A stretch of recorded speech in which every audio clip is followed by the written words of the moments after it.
Welcome to my channel SS Hindi story. आज की कहानी है गलत आदमी से प्यार। ये कहानी एक ऐसी लड़की की है जिसने अपने पति के लिए सब कुछ छोड़ दिया और वह कई सालों तक अपनी एक छोटी सी गलती का पश्चाताप करती रही। आइए विस्तार से पढ़ेंगे। मेरा नाम ज्योति है और ये बात है 3 साल पहले की।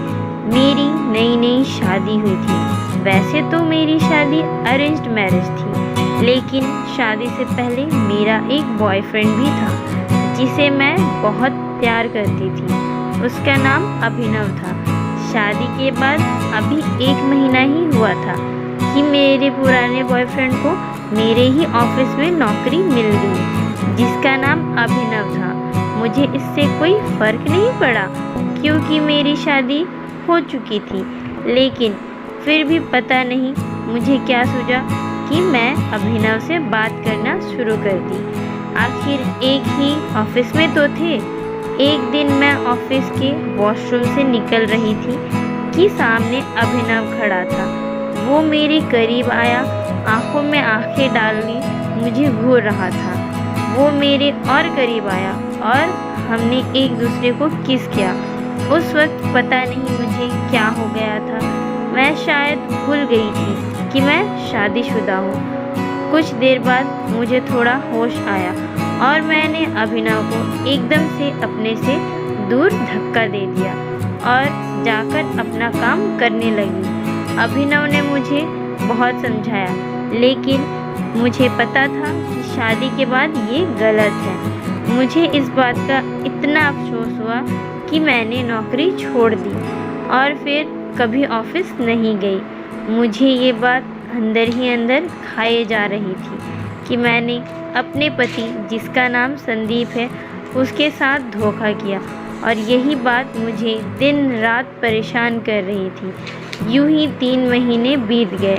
मुझे ऑफिस छोड़े अब 3 महीने होने को आए थे और मैंने सोचा क्यों ना मैंने अपने पति संदीप को सब सच बता दूं। मैंने ठीक समय देखकर संदीप को सब सच बता दिया। उस दिन संदीप देर शाम को ऑफिस से घर आए थे। मैं डरी हुई थी, लेकिन फिर भी हिम्मत करके उसे कहा, संदीप मुझे माफ़ कर दो। संदीप ने कहा, ज्योति किस बात की माफ़ी? मैं शादी के बाद भी एक लड़के के करीब आई थी, लेकिन वो सब एक गलती थी और मैं तुमसे माफ़ी मांगती हूँ। मैं तुम्हें यकीन दिलाती हूँ कि कभी फिर ऐसा नहीं होगा। संदीप ने कहा, तुमने मेरे साथ धोखा किया है ज्योति। मैं घर छोड़कर जा रहा हूँ। मैंने कहा, संदीप प्लीज़ ऐसा मत करो। वो सिर्फ़ एक गलती थी। मैं कभी ऐसा नहीं करूँगी। मुझे बताओ कि मैं ऐसा क्या करूँ कि मैं तुम्हें मना सकूँ। संदीप ने कहा, तुम्हें मेरी माफ़ी कमानी पड़ेगी ज्योति, और ये तो वक्त बताएगा कि मैं तुम्हें माफ़ कर पाऊँगा या नहीं। उस दिन के बाद संदीप का व्यवहार मेरे लिए बदल गया। वो प्यार, वो मेरी चिंता करना सब खत्म।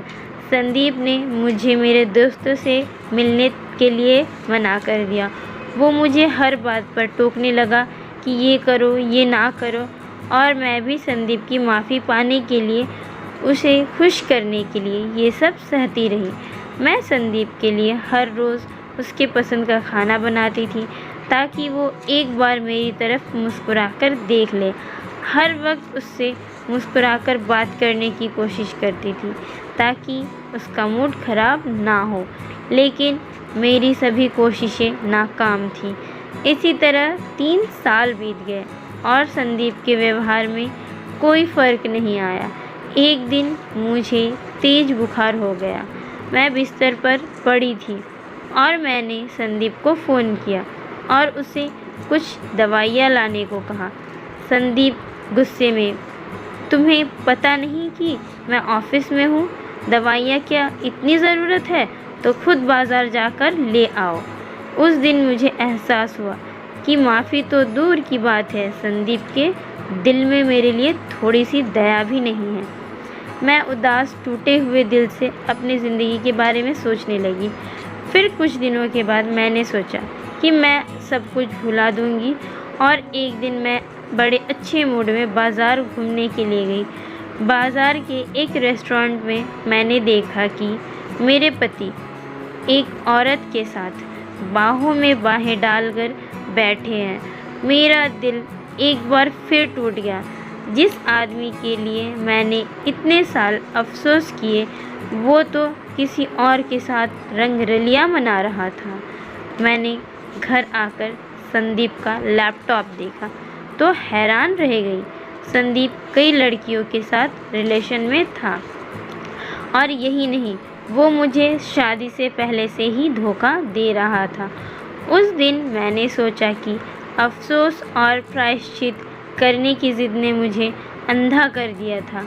मैंने इतने साल उस व्यक्ति पर गंवाए जो मुझे प्यार ही नहीं करता। मैं तो उसके लिए सिर्फ घर का काम करने वाली एक बाई की तरह ही थी।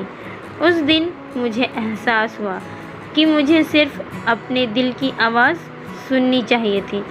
मैंने अपनी ज़िंदगी के इतने साल संदीप के साथ बर्बाद कर दिए। उस दिन के बाद मैंने कभी संदीप के बारे में नहीं सोचा। अब मैं अपनी ज़िंदगी में बहुत खुश हूँ और इससे ज़्यादा मैं कुछ नहीं चाहती। मुझे आदत नहीं यूँ हर किसी पे मर मिटने की, पर तुझे देखकर दिल ने सोचने तक की मोहलत ना दी। तो दोस्तों, हमारी आज की कहानी यहीं समाप्त होती है। हम कल फिर मिलेंगे एक नई और मनोरंजक कहानी के साथ। Thanks for watching this video. Please like करें, सब्सक्राइब करें और कमेंट करके ज़रूर बताएं कि हमारी कहानी कैसी लगी और आप किस प्रकार की कहानियाँ सुनना पसंद करेंगे।